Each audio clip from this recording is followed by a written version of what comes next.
deep from within the dimension of eternal torments comes the High Priest of Hell himself, Pinhead. We're bringing the leader of the Cenobites into our realm with an exquisite 12-inch figure, as the cries of the damned rage loudly with anticipation. Preach! The person who wrote this, man, is absolutely brilliant. Right. Pinhead's detailed portrait sculpture captures each grit scar and nail of his infamous visage. Looking into the eyes of the figure, one can almost feel his insatiable craving for souls. Great care has been taken. Great care, get it right, has been paid to each detail of Pinhead's attire. His vestments perfectly capture the look from the legendary film. The flayed portions of Pinhead's flesh bear witness to the suffering. That's absolutely brilliant. With a realistic wet look finish. His scarred instruments, a trio of blades, dangle from his holy robes. Are you prepared for the rapturous torments that await? Indeed I am. Okay, folks, we are here reviewing the 1/6 scale Mezco Pinhead from Hellraiser 3 Hell on Earth. A vinyl figure, that stands before me in all its hellish glory. Thanks to one of my subscribers and a new friend, Mr. Steve Rinks, and he sent this along with the 3016 scale Pinhead as well. Double trouble, two Pinhead figures from the same film. It's going to be really interesting to review each one individually and then do a comparison between the two, where I really let you know which one out of the two I would recommend if you were to ask for such advice. But I recently rewatched Hellraiser 3. I watched it a lot on VHS when I was, I don't know, what year did this come out? I'm going to come back, I'm going to Google that and find out exactly, and I can tell you how old it was. Alright, so it came out in 1993, so I would have been 13 years old, and that kind of feels like around the time when I was watching certain films quite a bit, like Pet Sematary 2, Warlock 2, Jason Goes to Hell, Hellraiser 3, a few other films that for some reason I just had them on VHS, and me and my friend at the time, we were just watching those particular chunk of films quite often. So I've definitely seen Hellraiser 3 about 4 or 5 times, I reckon. 5 times recently as well, because I did recently rewatch it when I knew these bad boys were landing. I thought, time to revisit Hellraiser 3 and brush up on my memory a little bit. But I have to say, man, I think Mezco have done an unbelievable job of recreating Doug Bradley's Pinhead here. Everything. I guess maybe they just laser scanned it or whatever you do to make sure it's exactly right. I mean, everything, the proportions, everything, man. I mean, even the likeness to Doug Bradley's there, man. You can tell that's him. And I'm looking forward to doing the comparison because I've got things to say between the two different figures. But yeah, this is just so well done, and the joints are barely even visible. I mean, you obviously, when you really look for them, you can see them, but they just blend in really nicely. And it's just him, 100%. So, I mean, it's a kind of vinyl plastic, just a big solid piece. When you turn it up like this, it kind of reminds me of one of those, like I got a Batman Begins one. Sorry if you can see Ruby's hairs all over my sleeve. I was giving her a big cuddle a little while ago, so I'm all hairy. But yeah, it reminds me of those kind of, like in a supermarket, you get those big bubble baths. Like I had a Batman Begins one, like I said, and it looked just like that underneath. And it kind of reminds me of that a little bit, but it doesn't matter because the most important thing is that it looks like what it's supposed to look like. I have to say, I really think this looks about 99% perfect looking. Everything, the proportions, look at his side profile, the back, how tight this is around here. You know, everything just hits the exact mark it's supposed to. Really, really impressed with this. And the funny thing is, when Steven got in touch and said he was sending the 3-0 Pinhead, this is the Mezco one, he sent the 3-0 figure, but he said he was just going to throw this one in as like a bonus. And I got, well, yeah, I was just about to ruin the comparison video. I'm pretty sure you already know the score, but yeah, I'm going to save all the detailed talk for the comparison. But I gotta say, I'm so happy that this one came to me, because I just honestly think this is a very, very accurate looking Pinhead, just to an absolutely insane level. So well done. And even though you can only really move, you can't move his head much. The only thing you can move is his arms at the shoulder and the little swivel here, the swivel at the wrist. But you'd be surprised just how many different poses I'm going to be able to get out of him with just those limited posing options. I'm going to be able to do quite a bit. So that's really, really cool. And his accessories, Alright, so here is the puzzle box, and this is one of the things I'm looking forward to comparing in the comparison video after these two reviews come out. I'm looking forward to seeing which puzzle box between the Mezco one here and the 3.0 version, which one's more accurate, or which one looks more high-end. Because this one looks really good. Great paintwork on it. I used to have the DVD box set, actually, that, you know, was a special edition that looked like the puzzle box. Should have kept that, man. That was back in the CEX days, when, you know, trading in your games and DVDs was actually worth doing because they were worth something. So whenever a new game came out and it was expensive, like on the big release day, you'd always end up trading in a few bits just to make it easier. But yeah, I wish I'd have kept that Hellraiser box set. But that is beautifully done, really nicely detailed, really great paint job. And his other weapon here, this will hang off this string that goes through his belly button, I guess, and that will just hang off there nicely.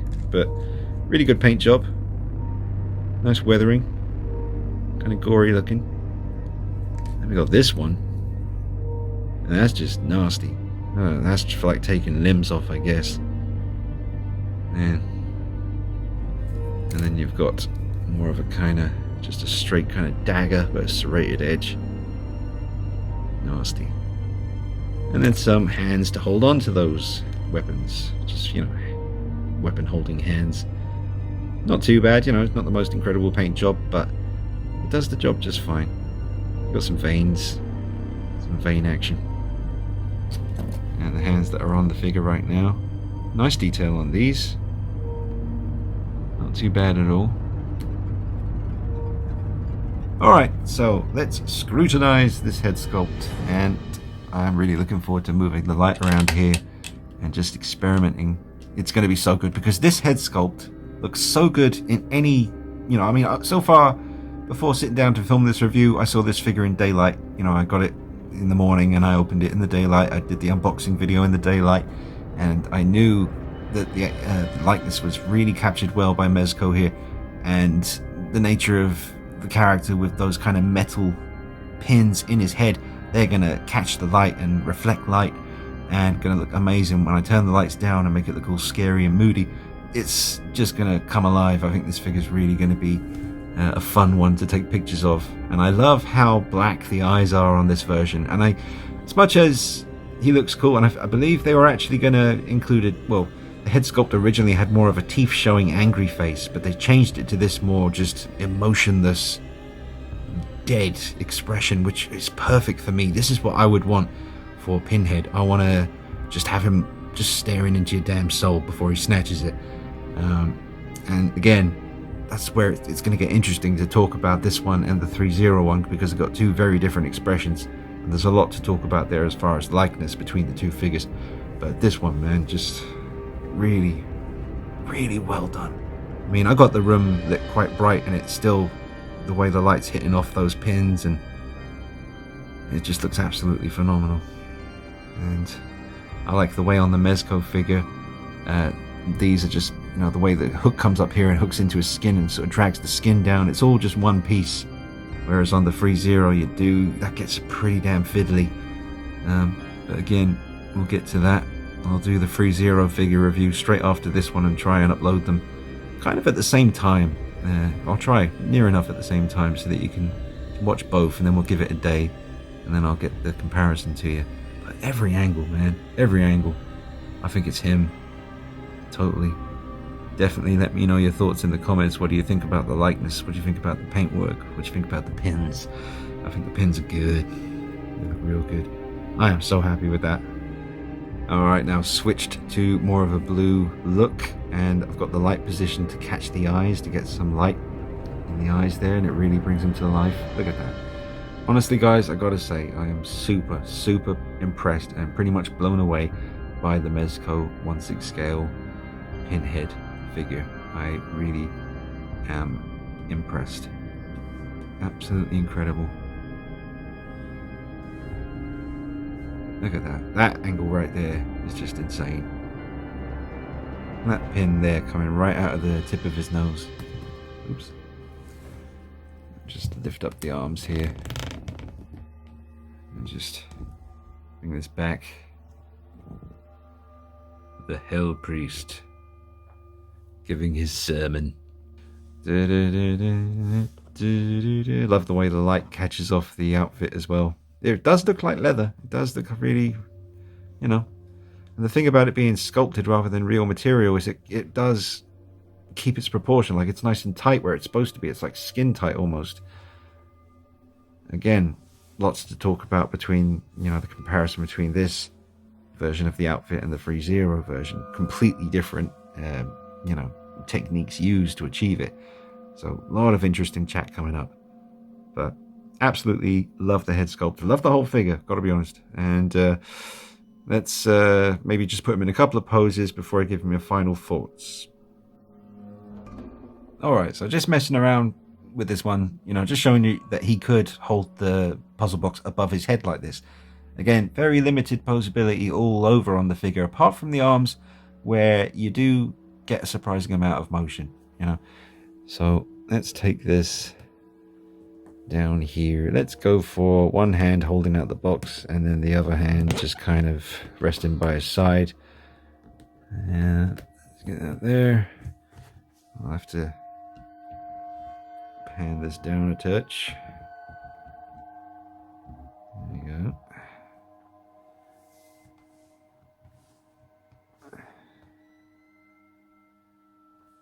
Alright, so holding the box.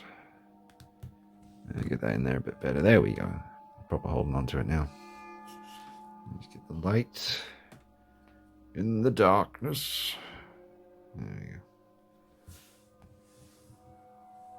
So yeah, classic Pinhead pose there. Amazing side profile.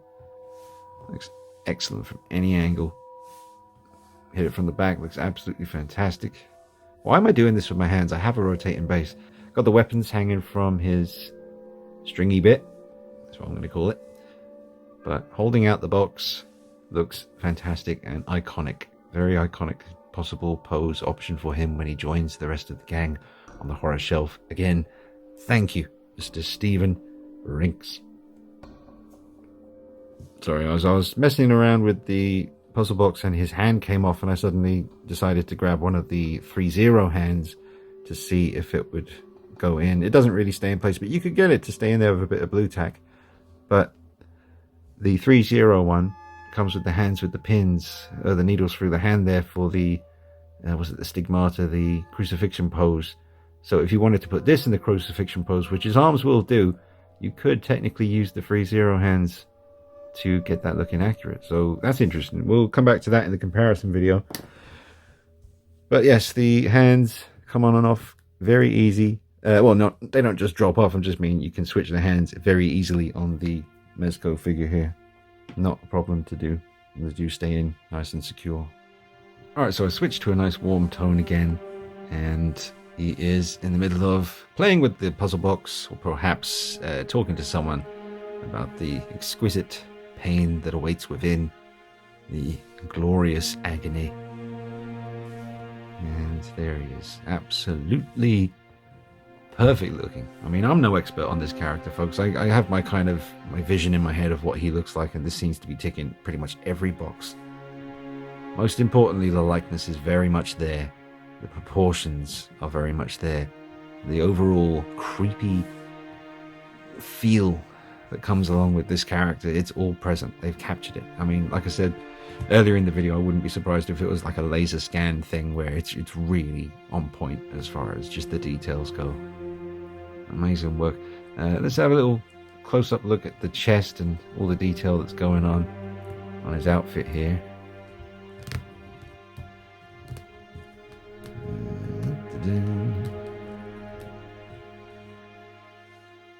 Alright, so this section here is very white. Mind you, his whole body is very white. But I wouldn't mind maybe going in with like a slight tan or pink wash. And I mean really, really subtle. Just bringing a little bit more. Because if you didn't know any better, you might assume that this white section here is part of the outfit that just happens to be white. Because it's really, there's a little bit of texture on there as far as the skin goes. But you got to bear in mind the price point. I saw on eBay earlier today, I did a little bit of research. It seemed to be going for about £110 I only looked at one person who was selling it. I didn't see too many on there, but that was the price I saw. So, you know, you get really good quality for that kind of money. And you can see the hooks. I mean, this is all meant to be flesh that's kind of tearing and being pulled by the hooks. And it's nicely done. I mean, I do really like this more kind of plastic vinyl kind of approach to this outfit. Basically going to stand the test of time. You don't have to worry about deterioration with stuff like this. It's the way to go when it comes to, I believe, Hot Toys aliens in the future. Stop messing around with rubber and whatever materials they are using for those aliens, and start just doing it like this. Just hard sort of vinyl plastic, especially for an what should we call it, like an exoskeleton that the aliens have, that kind of outside skeleton thing. You know, as you can see here, you still get great movement. You know, you still get great movement with something like this, but it's going to stand the test of time, and it looks good. And you can really nail proportions and detail when it comes to sculpt like this. So I wish, you know, there are quite a few characters by different companies that have been attempted in the past where I wish, you know, maybe they're afraid to take this kind of route because people will say, oh, it's cheap, you know, it's just vinyl plastic. But, I mean, it stands the test of time, man. I mean, I've got stuff in the collection that's vinyl plastic and ain't nothing happened to it. I've got really expensive Hot Toys and Sideshow figures, and some of them, man, the outfits, no, they're not doing so good. They're really not. Like the fake leather stuff, I've learnt my lesson. I just avoid it from now on, if I can help it. That's why a lot of these Hot Toys Spider-Man figures, yeah, I've learnt my lesson, folks. I mean, I'm already seeing people getting really nasty damage on their Iron Spider Hot Toys Infinity War figures from having the clamp attached around his waist and stuff. I mean, you just shouldn't have to worry about that kind of thing. It's all one big experiment, but it's a very expensive experiment for the people who are investing in them. And I just think this is really well done. So, excellent work. Whee! Again, why am I not using the rotating base? Right, so I was going to include some rotating base footage of the piece, both in this kind of lighting and also in complete darkness with just, you know, maybe a light shining from above, making it look all spooky. But I'm thinking that might make more sense to do in the comparison between this Mezco figure and the Free Zero version. So I'll probably save all the rotating base footage for the comparison, which will be coming up after these two reviews go up. So final thoughts on this piece are, I absolutely love this one. I would give this out of 10. He comes with all the accessories that I would expect him to. The packaging is really, really nicely done. The head sculpt is incredibly accurate looking. The outfit is incredibly accurate looking. The proportions are on point. The limited posability is quite surprising when it comes to those arms. You can get a lot of different poses with the piece. Some really iconic looks. I give him a 10 out of 10, folks. Absolutely love this one. I'm looking forward now to jumping over and straight away getting to work on the review on the Free Zero piece. And I hope you enjoyed this. Again, thank you, a million thank yous to Mr. Steve Rinks for getting in touch and sending these two figures my way. Honestly, sir, you know, what an amazing gesture. You know, these are not cheap things, and you know, to send them along, I really, really, really appreciate it, Stephen. Thank you so much, man. Big love coming at you from me, and stay in touch, keep in touch with me, man. Let's get chatting. And just thank you so much for this amazing gesture, man. Really, really means a lot. I've really enjoyed doing this review. I wish it could be longer, but I really want to get the other review done as well. And then I'm really just keen to do the comparison. I wish I could just skip all this and do the comparison, because I've got so many things to say, but obviously it makes more sense to get these reviews done first. So drop a like on the video, make sure you subscribe, and say thank you again to Stephen in the comments for such an amazing gesture and just an amazing community. Again, got to say, feels very humbling every time something like this happens. It's just amazing. God bless you all. If that's your thing, you know, just basically big love to you, and thank you everyone. All right, drop a like on the video. See you soon. Take it easy.